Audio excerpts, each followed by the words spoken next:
எனக்கு என்றைக்குமே வந்து ஒரு முதுகெலும்பாக இருக்கிறவங்க. நான் வந்து 2012 என்னோட முதல் படம் நடுவில் கொஞ்சம் பக்கத்தை காண சாட்டை இதெல்லாம் வந்து எடுக்கும்போது அவங்க கொடுத்த ஒத்துழைப்பு, உற்சாகம், ஒரு 50 படம் விநியோகம் பண்ணியிருக்கோம் ஸ்டுடியோ 9ல். தரமான படங்களாக இருக்கணும் அப்படிங்கிறதுல வந்து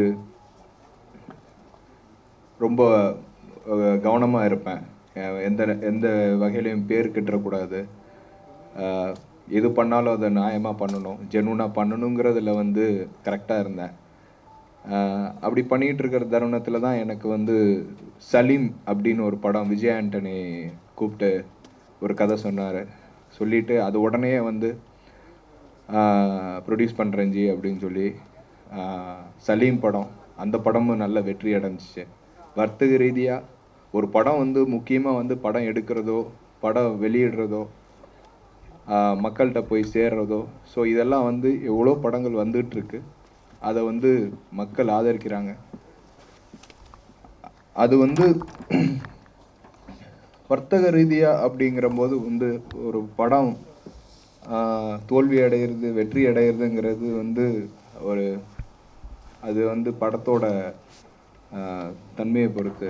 இன்னொன்று, நல்ல படங்கள் கூட தோல்வி அடைஞ்சிருக்கு. பட் ஜெயிக்கணும் அப்படிங்கிறது எல்லாம் கடவுள் கையில் தான் இருக்குது, மக்கள் கையில் இருக்குது. அப்படி ஒரு வெற்றியை கொடுத்துருக்காங்க எனக்கு. அது ஒண்டி தான் எனக்கு வந்து உற்சாகமாக இருந்திருக்கு. எவ்வளோ சம்பாரிச்சேன்னு எனக்கு சத்தியமாக தெரியாது. மனசால சொல்கிறேன், எனக்கு மக்களோட அன்பு கிடச்சிருக்கு, அவ்வளோதான். நான் நடிகனாக நிறுத்தினேன் என்ன பாலா சார். எனக்கு உங்களுக்கு தெரியும், நான் எப்போதுமே வந்து பேசினாலே எமோஷ்னல் ஆவேன். அந்த மாதிரி கேரக்டர். மனசில் என்ன இருக்கோ அதை மட்டும்தான் பேசுவேன். நம்ம தவிர நான் எதுவுமே யோசிக்கவே மாட்டேன். என்னை வந்து நடிகனாக நிறுத்தின பாலா சார். இன்னைக்கு என்னோட பயணம், அதுக்கடுத்து முத்தையா சார், அதுக்கப்புறம் இன்னைக்கு வந்து லைக்கா ப்ரொடக்ஷனில் பண்ணுறேன், ஸ்டூடியோ கிரீன் ப்ரொடக்ஷனில் பண்ணிகிட்ருக்கேன். என்னை ஹீரோவை வச்சு பில்லா பாண்டி பண்ணிகிட்ருக்காங்க. எல்லாம் ஒரு நம்பிக்கை, நம்ம எங்கள் அப்பாவோட ஆசீர்வாதத்தில் தானாக நடந்துகிட்ருக்கு. எதுவுமே எதிர்பார்க்கல. இந்த தர்மதுரை 100வது நாள் ஃபங்க்ஷனை வந்து ஒரு மாதத்துக்கு முன்னாடியே 100வது நாள் முடிஞ்சிருச்சு.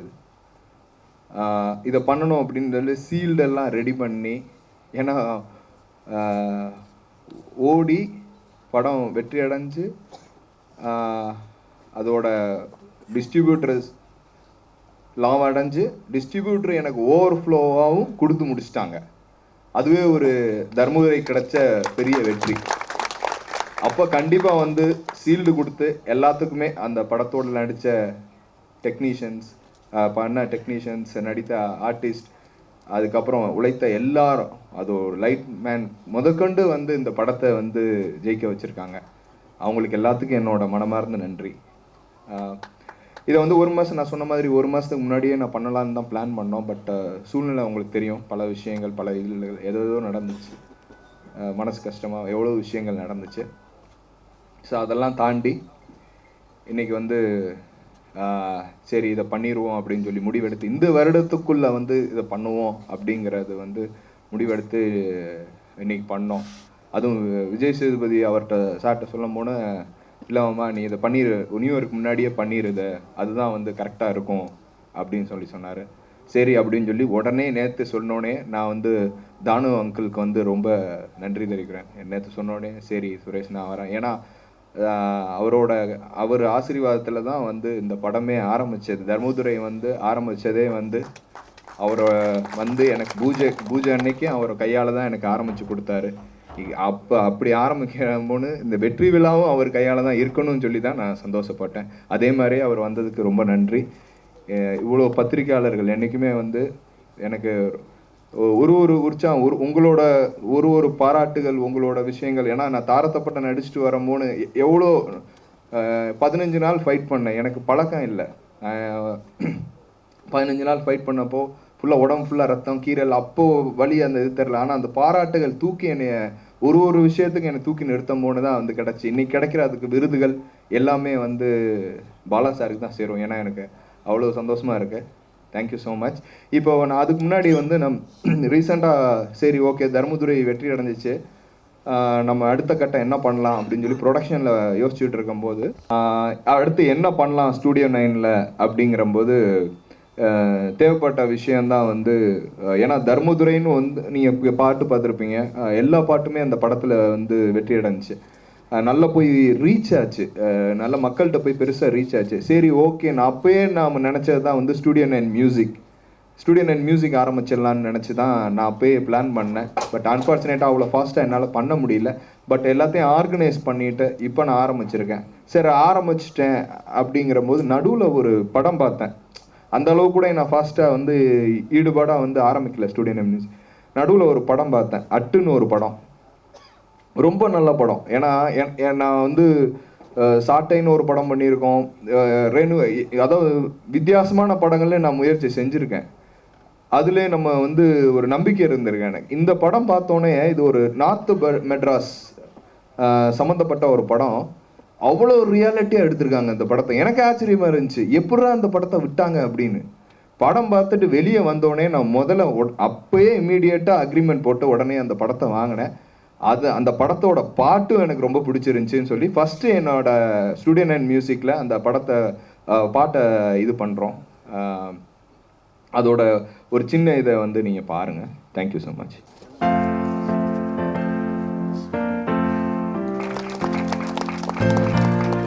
நடிகர் திரு ராஜேஷ் அவர்கள்,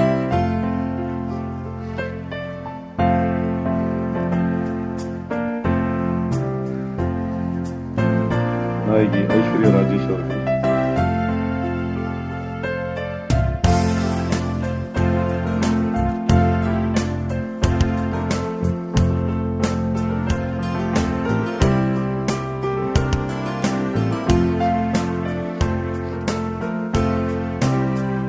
ஒளிப்பதிவாளர் சுகுமார், திரு MS பாஸ்கர் அவர்கள்,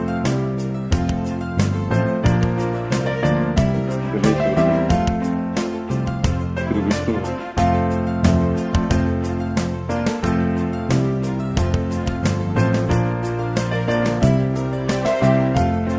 திரு பாபு கணேஷ் அவர்களை ஓரிரு வார்த்தைகள்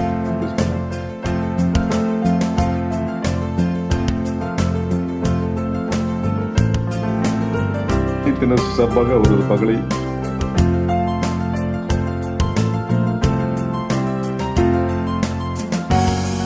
பேபி அபிநயா,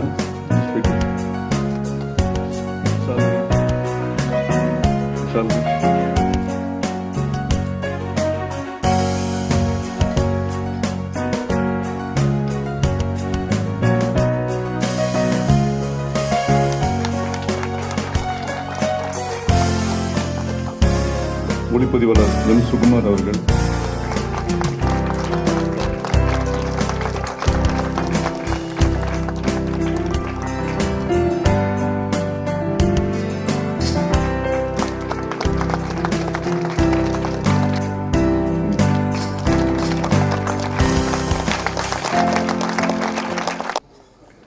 எல்லோருக்கும் என்னுடைய மாலை வணக்கம்.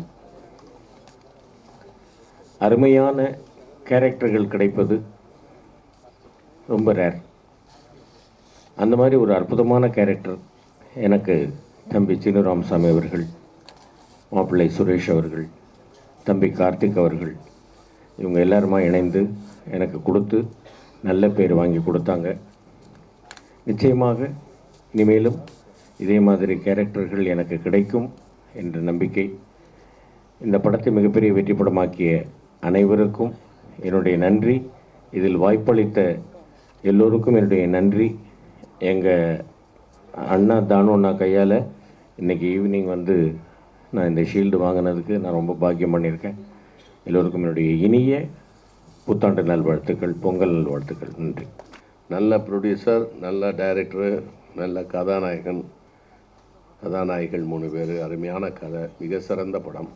சீனு ராமசாமி சார் என்ன மிக அருமையாக நான் நடிக்க வச்சார். இந்த படத்தில் நான் ரொம்ப பாராட்டினாங்க என்ன. அதுவும் காமராஜன்கிற பேர் ரொம்ப பிடிச்ச பேர். அதுக்கு வச்சு மிகச்சிறந்த அளவில் என்னை நடிக்க வச்சார். அவருடைய திறமை, ஆனால் சொல்லும்போது சாதாரணமாக சொல்கிறாரு, கதை சொல்லும்போதெல்லாம் நம்ப முடியாது, ஆனால் ஸ்க்ரீனில் பார்த்தா மிக சிறப்பாக இருக்கும். அது தானு சார் வந்து ஆரம்பித்து வச்சு அதை வெற்றி விழாவிலையும் கலந்துக்கிட்டார். மிக அருமையான ஒரு ப்ரொடியூசர், சினிமாவை நன்றாக தெரிந்தவர். அவர்கிட்ட நல்ல பேர் வாங்கினா ரொம்ப நல்லா இருக்கலாம், அவர் வாழ்த்தினாலும் ரொம்ப நல்லா இருக்கலாம். எனவே அப்படிப்பட்ட ஒரு அருமையான அமைப்பு. இந்த நேச்சுரல் நடிப்பு, இயற்கை நடிப்பு, அது இது அப்படிங்கிறாங்க. அதை இன்றைக்கி எல்லாரும் என்னை பாராட்டுற அளவுக்கு அவர் என்னை செதுக்கி இருக்கிறார். அவர் சீனு ராமசாமி சார் வந்து மிக சிறந்த டைரக்டரு. அது விஜய் சேதுபதி சார் வந்து அவ்வளவு இயற்கையாக இன்றைக்கு இருக்கக்கூடிய நடிகர்களில் மிக சிறப்பாக நடிக்கிறார். அந்த மாதிரி என்னையும் நடிக்க வச்சு படத்தில் பேர் வாங்க செய்த சீனு ராமசாமிக்கும் தயாரிப்பாளர் சுரேஷ் அவர்களுக்கும் நன்றியும் வணக்கத்தையும் கூடி விரைவிருக்க நன்றி, வணக்கம். ஏறக்குறைய இந்த மாதிரி ஒரு நிகழ்வு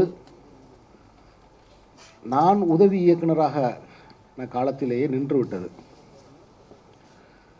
ஒரு படத்துக்கு 100வது நாள் விழா என்பது இன்றைய காலகட்டங்களில் அந்த 100வது நாளை நினைத்து கொள்ளலாம். ஆனால் அவற்றை செய்வதற்கான ஒரு முஸ்தீபுடன், உற்சாகத்துடன் யாரும் அதை செய்வதில்லை. எப்படி தனக்கு பிடித்தமான ஒரு குழந்தையை இடுப்பிலிருந்து ஒரு தாய் இறக்கி விடுவதில்லையோ, அதுபோல இந்த கதை கேட்ட நாளிலிருந்து ஆர்கே சுரேஷ் இந்த படத்தை தன் இடுப்பிலிருந்து இறக்கி விடவே இல்லை. இடுப்பில் வைத்து கொஞ்சிக் கொண்டே இருக்கிறார். 100 நாட்கள் ஆகிவிட்டது. இந்த 100வது நாள் விழா நேற்று மாலை தான் எனக்கு இந்த இப்படி ஒரு விழா திடீரென்று அரங்கேற இருப்பதாக எனக்கு தகவல் சொன்னார்கள். தன் இடுப்பில் இருக்கிற அந்த குழந்தை, அதுவும் என் போன்ற ஒரு சவலை பிள்ளையை அவர் இறக்கி விடவே இல்லை. அந்த வகையில் ஆர்கே சுரேஷுக்கு கதை கேட்ட நாளிலிருந்து படம் வெளியாகி இந்த 100 நாள் வரைக்கும் ஒரு தயாரிப்பாளராக, ஒரு தம்பியாக என்னிடம் சதா பேசிக்கொண்டே இருந்து என்னை உற்சாகப்படுத்தி எந்த சமரசமும் இல்லாமல் ஒரு தோழனாக, எனக்கு ஒரு துணையாக இருந்த ஆர்கே சுரேஷுக்கு இது போன்ற தயாரிப்பாளர்கள் எல்லோருக்கும் கிடைக்க வேண்டும் என்று வாழ்த்தி ஆர்கே சுரேஷுக்கு நான் நன்றி சொல்லுகிறேன். ஏன்னா இந்த படத்துக்கு பூஜை நாளில் குத்து விளக்கு ஏற்றி பிள்ளையார் சுழி போட்டவர் கலைப்புலி அண்ணன் தான் அவர்கள். அவரே வெற்றி விழாவுக்கும் வந்து எனக்கு கேடயம் வழங்கியது என் வாழ்நாள் பரிசாக நான் நினைக்கிறேன். கிழக்கு சீமையிலே என்ற ஒரு படத்தை பள்ளிக்கூட நாட்களில் நான் திரையரங்கில் பார்த்தவன். அந்த தயாரிப்பாளர் இன்றைக்கு அதே தெற்கத்தி மண்ணில் எடுக்கப்பட்ட ஒரு படத்திற்கு, அந்த தர்மதுரை என்ற படத்துக்கு 100வது நாள் விழாவில் வந்து எனக்கு கேடயம் தருவது என் வாழ்வில் அது ஒரு வரலாற்று நிகழ்வு. அந்த அண்ணனுக்கு என்னுடைய நன்றியை தெரிவித்துக் கொள்கிறேன். ஸோ இது ஒரு நன்றி தெரிவிக்கும் விழா என்பதையெல்லாம் தெரியும். ஏன்னா நிறைய நன்றிகள் நாங்கள் சொல்லிவிட்டோம்.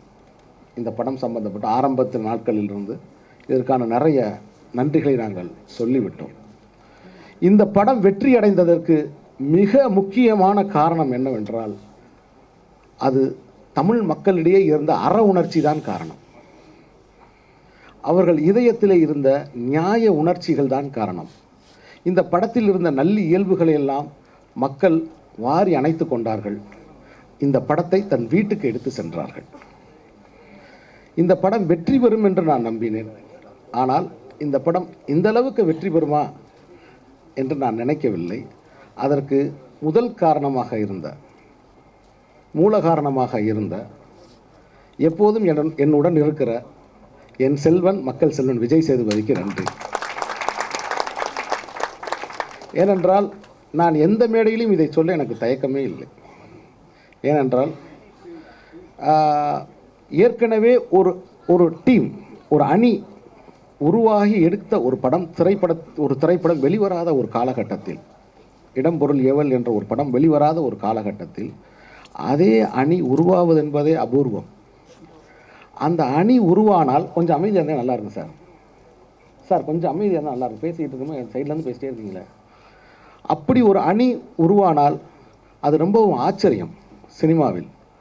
ஏன்னா ஒரு படம் வெளியே வரலைன்னா 1000 காரணம் சொல்லுவான். டைரக்டர் மேலே சொல்லுவான், ஹீரோ மேலே சொல்லுவான், தயாரிப்பாளர் மேலே சொல்லுவான், படம் நல்லா இல்லைன்னுவான். ஏதோ வாய்ப்புகள் பெறுவதற்கு காரணங்கள் சொல்ல மாட்டாங்க, நிராகரிக்கப்படுறதுக்கு 1000 காரணங்கள் சொல்லுவாங்க.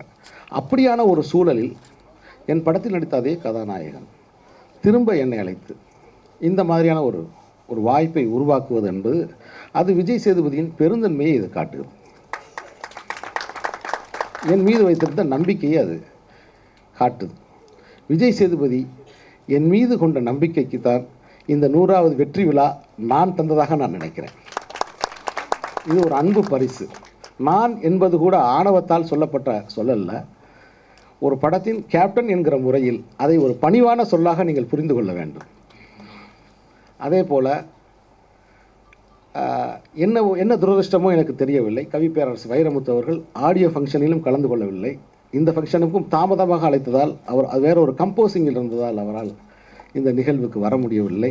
உண்மையிலே அவருடைய பாட்டு வரிகள் என்பது எனக்கு இந்த படத்தில் நான் நினைத்து பார்க்க வேண்டும்.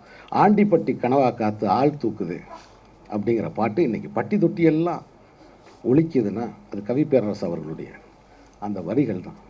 கூட கேட்டேன், கொஞ்சம் தொட்டா குண்டர் சட்டம் பாயுமா அப்படின்னு ஒரு வரி எழுதியிருந்தார். அதை எனக்கு தடா சட்டம் பாயுமான்னு எழுதலாமே கவிக்கிறேன்னு கேட்டேன். கொஞ்சம் தொட்டால் தடா சட்டம் பாயுமேன்னு எழுதலாமே, ஏன் குண்டர் சட்டம்னு போட்டீங்கன்னு கேட்டேன். இல்லை, இளமையானவங்க மேலே குண்டர் சட்டம் தாயா போடுவாங்கன்னாரு. அது மாதிரி எனக்கு எப்பொழுதும் இந்த படங்களில் இலக்கியத்தரமான பாடல்களை எழுதுகிற வைரமுத்து அவர்களுக்கு யுவன் சங்கர் ராஜா அவர்கள் இந்த படத்துக்கு மறுபடியும் இணைந்து இந்த பாடல் பட்டி தொட்டியெல்லாம் போய் சேருவதற்கு காரணமான யுவன் சங்கர் ராஜா. அதே போல் இந்த படத்தில் மக்க கலங்குதப்பா அப்படின்னு ஒரு பாட்டு இருக்குது. அந்த பாட்டை எழுதி பாடியது மதிச்சியம் பாலான்ற ஒரு இளைஞன். இந்த இளைஞனை நான் மதுரையில் ஆடிஷனில் கண்டுபிடிச்சோம். இந்த இளைஞன் ஒரு காளி கோயில் முன்னாடி பாட்டு பாடுற ஒரு ஆள். அந்த கோயில் பாடிக்கிட்டு இருந்த அந்த ஆள் அந்த மதிச்சியம் பாடா தானே எழுதி பாடிய அந்த பாட்டு இன்றைக்கி உலக புகழ் பெற்றிருக்கு. அதே போல் ஆரம்பத்தில் பேசும் பொழுது தயாரிப்பாளர் இங்கே ஒன்றை குறிப்பிட்டார். ஏனென்றால் விஜய் சேதுபதி அத்தகைய செயல்களை எல்லாம் செய்வது கிடையாது. ஒரு படத்தின் நடனத்தை 50% அவரே அமைத்தார் என்று சொன்னார். அப்படி சொல்வதை கூட விஜய் சேதுபதி விரும்ப மாட்டார். ஏனென்றால் எப்பொழுதும் தன் எல்லையை மீறி விஜய் சேதுபதி நடந்து கொண்டதில்லை. அந்த படத்தின் பாட்டை முதல் நாளில் நாங்கள் எடுக்க முயற்சி செய்தோம். ஏன்னா அந்த கான்செப்ட் படி அந்த பாட்டில் ஒரு காலேஜ் ஸ்டூடெண்ட் குடும்பத்தை கேவலப்படுத்தணுன்றக்காக ஒரு சாவு வீட்டில் போய் தொந்தரவு பண்ணுற அந்த கான்செப்ட். ஸோ அவனுடைய புத்தியில் எப்பயுமே ஒரு கல்லூரி மாணவன் இருக்க வேண்டும் அப்படின்றது ஏற்கனவே அது சொல்லப்பட்டிருந்தது. அந்த பாடலை நாங்கள் எடுத்தோம். ஆனால் அதன் பிறகு அந்த பாடல் ஒரு முறையாக ஒரு நடன இயக்குனரால் எடுக்கப்பட வேண்டும், அவருடைய ஒப்புதலோடு நாங்கள் எடுக்க வேண்டும் என்று நான் நினைத்தேன். ஆனால் அந்த படத்தை அந்த நடன தினேஷ் அவர்களை வரவழைத்து அவரிடம் ஒட்டுமொத்தமான கான்செப்டை சொல்லி நடிகருக்கு அந்த கான்செப்ட் விளக்கப்பட்டு நடன இயக்குனர் தினேஷ் அவர்களின் ஒப்புதலோடு தினேஷ் அவர்கள் எடுத்த பாடல் தான் அந்த மக்க கலங்குதப்பா பாட்டு. அவர் எடுத்த அந்த ஃபுட்டேஜை தான் நான் படத்தில் யூஸ் பண்ணேன். ஸோ இந்த படத்தின் நடன இயக்குனர் தினேஷ் அவர்களுக்கு இந்த நேரத்தில் நான் உண்மையிலே நன்றி சொல்ல கடமைப்பட்டிருக்கேன்.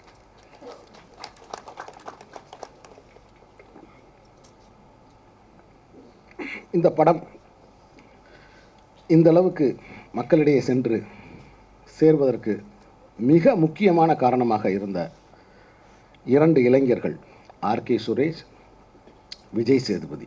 இந்த 2 இளைஞர்கள் என் மீது கொண்ட நம்பிக்கையின் காரணமாக இந்த படம் மிக விரைவாக வேகமாக எடுக்கப்பட்டது. ஒரு படம் வேகமாக எடுக்கப்படுகிறதுனா எடுக்கிற ஆள் முக்கியமான ஆள். அது என்னுடைய தம்பி. அது ஏற்கனவே அந்த மண்ணில் பிறந்த ஒரு சிங்கம். ஏன்னா எந்த நேரத்தில் எங்கே சூரியன் வரும்னு முன்னாடியே சொல்லக்கூடிய ஒரு ஆள் சுகுமார், கேமராமேன் சுகுமார். இல்லைன்னா அதை ஒரு 50 நாள் 52 3 நாளில் வேக வேகமாக எடுக்க முடியாது. நாள் என்பது குறைவுதான், ஆனால் அந்த படத்தில் செலவுன்றது ஜாஸ்தி. நான் எங்கெல்லாம் போய் எடுக்கணுமோ அங்கெல்லாம் வந்து சுரேஷ் வந்து எனக்கு முன்னோடியாக இருந்தாப்புல, முன்னாடி அதுக்கான அனுமதிகள்லாம் வாங்கி ரொம்ப சிறப்பாக அந்த படம் உருவாகிறதுக்கு ஒரு காரணமாக இருந்தார். ஸோ பத்திரிகை நண்பர்கள், இந்த படம் வெளிவந்த போது இந்த படத்தின் நல்லியல்பு காரணமாக இது மக்களிடையே போய் சேர வேண்டும். ஏறக்குறைய என் வாழ்நாளில் 22 வருடம் கழித்து நான் இயக்குனராகி 10 வருடங்கள் ஆகிவிட்டது. 2007 நான் இயக்குனராக ஆனேன். இப்படி ஒரு 100வது நாள் நிகழ்வை நான் பார்ப்பதற்கு 10 வருடங்கள் திரைப்படங்கள் தொடர்ந்து எடுக்க வேண்டியிருந்தது. ஸோ நான் எடுத்த 5வது படமான இந்த படத்தை இந்த 100வது நாள் நிகழ்வில் உங்களையெல்லாம் சந்திப்பதில் நான் பெருமகிழ்ச்சி அடைகிறேன். உண்மையிலே இந்த நாளை தந்த ஆர்கே சுரேஷுக்கு ஒரு இயக்குனராக இருந்து அவருடைய பார்வையிலிருந்து இந்த நாள் எவ்வளவு முக்கியம் என்பதை நீங்கள் புரிந்து கொள்ள முடியும் என்று நினைக்கிறேன். அதே மாதிரி காமுகாப்பட்டி அன்பு செல்வி ஐஸ்வர்யா ராஜேஷ், ஐஸ்வர்யா ராஜேஷ் எள்ளுனா என்னையா நிற்கிற ஒரு பொண்ணு, தனக்குள் எவ்வளவு திறமை இருக்குன்னு கூட தனக்கு தெரியாத ஒரு கதாநாயகி. இந்த படத்தில் வந்து அவ்வளோ உயிரோட்டமாக. அதே மாதிரி தமனாவை என்னால் தொடர்பு கொள்ள முடியவில்லை. அது ஷூட்டிங்கில் இருக்காங்க நினைக்கிறேன். அவங்கள தான் தொடர்பு கொள்ள முடியலைன்னா அவங்க மேனேஜரே என்னால் தொடர்பு கொள்ள முடியல. ஸோ அவரும் ஷூட்டிங்கில் ரொம்ப பிஸியாக இருக்காருன்னு நினைக்கிறேன். இது ரொம்ப வேகமாக இந்த நிகழ்வு அரங்கேற்றப்பட்டதால் நம்மளால் அது தொடர்பு கொள்ள முடியலை. இருந்தாலும் அதே மாதிரி ராதிகா சரத்குமார் அவர்கள், அந்த அம்மா வந்து இதுதான் விஷயம், ஒரு 2 ஃபோட்டோ மட்டும்தான் எடுத்து அனுப்பிச்சேன். எப்படி ஒரு கேரக்டர் வரணுன்றது காஸ்டியூம்ஸ்லாம் முன்னாடியே எடுத்துட்டோம், அதெல்லாம் கொடுத்தாச்சு. 2 ஃபோட்டோ மட்டும்தான் ஒரு பஸ் ஸ்டாண்டில் உட்காந்துருக்கு 2 பெண்களை வந்து ஃபோட்டோ எடுத்து வாட்ஸ்அப்பில் அனுப்பிச்சேன். இது மாதிரி நீங்கள் வந்தால் போதும். நீங்கள் அந்த படத்தில் பார்த்தீங்கன்னா தெரியும், அந்த சட்டை சுருக்கம் முதற்கொண்டு கரெக்டாக இருக்கும். வந்து அப்படியே அந்த கெட்டப்பா அந்த கள்ளிக்காட்டு தாயா வந்து அந்த அம்மா நின்னாங்க. ஸோ இந்த தருணத்தில் தன்னுடைய பணிகள்லாம் தூக்கி போட்டு அவ்வளோ நாட்கள், ஏன்னா ரொம்ப நீண்டநாம நாட்கள் எங்களோட அவங்க தங்கியிருந்து நடித்தாங்க. அவங்களுக்கு ராதிகா சரத்குமார் அவர்களுக்கு என்னுடைய நன்றியை நான் இந்த நேரத்தில் இந்த 100வது நிகழ்வில் அவங்க என்னோட இருக்க முடியாது. உண்மையிலே நாங்கள் அவரை மிஸ் பண்ணுறதா நான் நினைக்கிறேன். வெளிநாட்டில் படப்பிடிப்பில் இருக்காங்க. ஸோ இப்படி நடிகர் ராஜேஷ் அவர்கள் அண்ணன், ஏற்கனவே நானும் அவரும் தொலைபேசியில் நிறைய நேரம் பேசிக்கிட்டே இருப்போம். நிறைய கதைகள், அவரே ஒரு வாழும் வரலாறு தான் அவர். அவரோட நினைவு குறிப்பிலேருந்து அவ்வளோ அசைவுகளை நாங்கள் எடுக்கலாம். அவரை பார்க்குறதுக்கு நான் 7 கிலோமீட்டர் சைக்கிளில் போயிருக்கேன். எங்கள் ஊருக்கு வந்தார் அவர். அவரை பார்க்க 7 கிலோ விளாச்சேரியிலேருந்து சைக்கிள் எடுத்துகிட்டு வேகமாக வந்தேன். அப்போ அவரை கை கொடுத்தேன். ஸோ நான் நேசிக்கிற ஒரு நடிகன். இப்போ அவரை அப்படி க்ளோஸ்அப்பில் பார்த்தா கூட எனக்கு அந்த வேஷ்டியை லேசாக அப்படியே தள்ளி விட்டுட்டு அந்த பாட்டில் சரிதாமா ஒரு பார்வை பார்ப்பாரு, ஒரு லுக்கு. அந்த பாட்டு பாலச்சந்திர சார் படத்தில் ஒரு பாட்டு, அந்த பாறை மேலே ஏறி நின்று அந்த பாறைக்கிட்ட கூட்டு போய் என்னை காமிச்சார். தம்பி இங்கே தான் நின்னேன் அப்படின்னு காமிச்சிருக்காரு. ஸோ ஒரு கதாநாயகன் தமிழ் சினிமாவில் அவர் இந்த படத்தில் அந்த காமராஜர் அப்படிங்கிற பேராசிரியர் கதாபாத்திரம் ஏற்று ரொம்ப சிறப்பாக.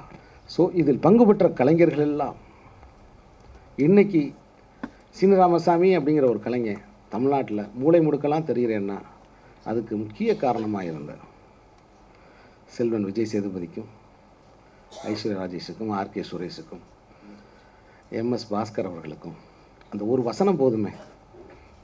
அவருக்கு நான் கண்ணீர் திலகம் பண்ணுவேன். தம்பி இங்கே பாருங்கள், இப்படியே என்னை பார்ப்பார். பார்த்தா கண்ணிலேருந்து கண்ணீர் வரும். நான் சொன்னேன், ஏன்னா இது டேப்பு கிடையாது, ஓயாமல் ஓப்பன் பண்ணி விடாதீங்க, புரியுதா? தலைவலி வந்துடும் பார்த்துக்கோங்க. எதுக்கு ஓப்பன் பண்ணி விடுறீங்க?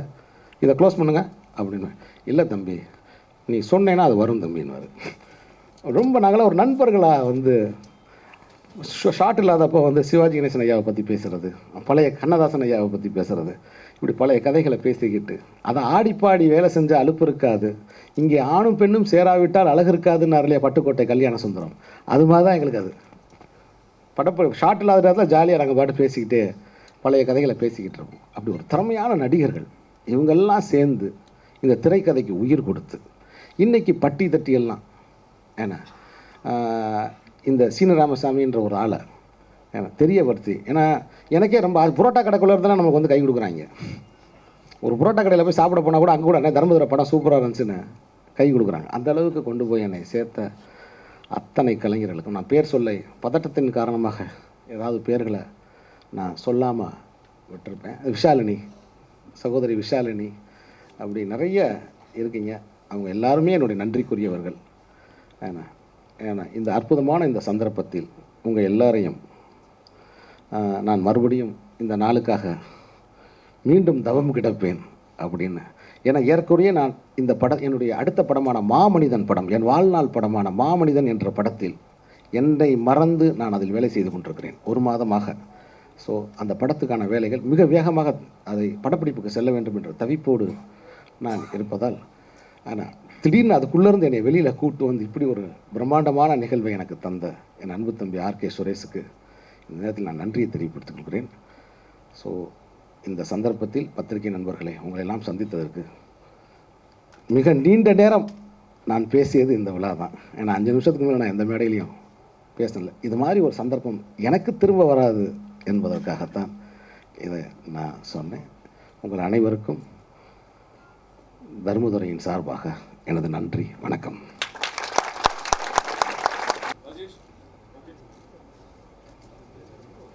இன்ப நாள் இது, இனிய நாள் இது.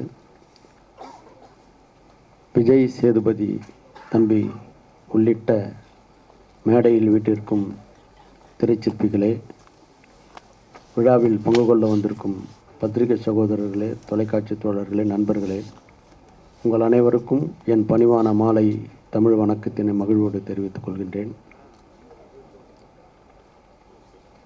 தம்பி சுரேஷ் அவர்களை காட்டின அவருடைய தந்தையார் மிக மிக எனக்கு வேண்டியவர். தம்பி இந்த துறைக்கு வந்த பிறகு அவரை அரவணைத்து இந்த துறையில் என்னென்ன நிலைகள் இருக்கிறது என்பதை சொல்லியபடி அவர் சிறப்பாக முன்னேற்றம் அடைந்து கொண்டு வருகிறார்.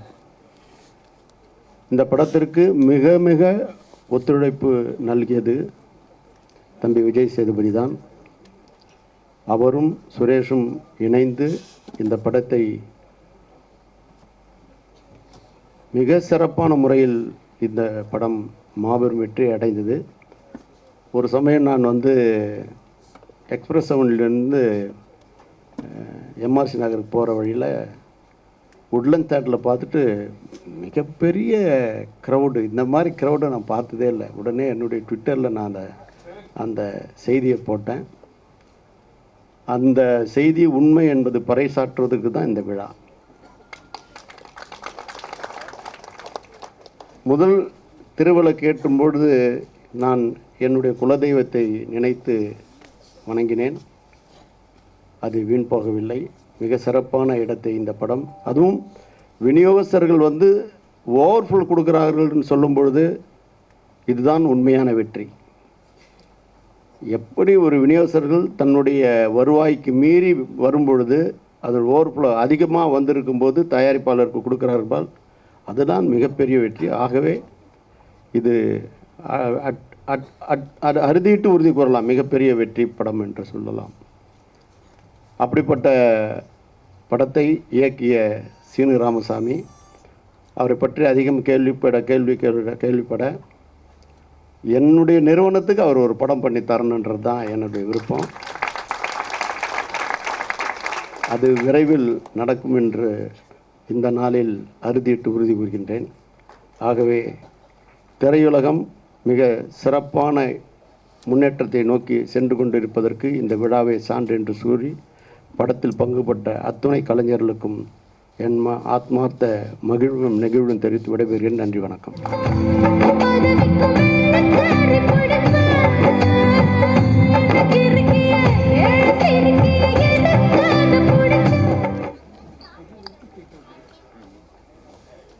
எல்லாருக்கும் வணக்கம்.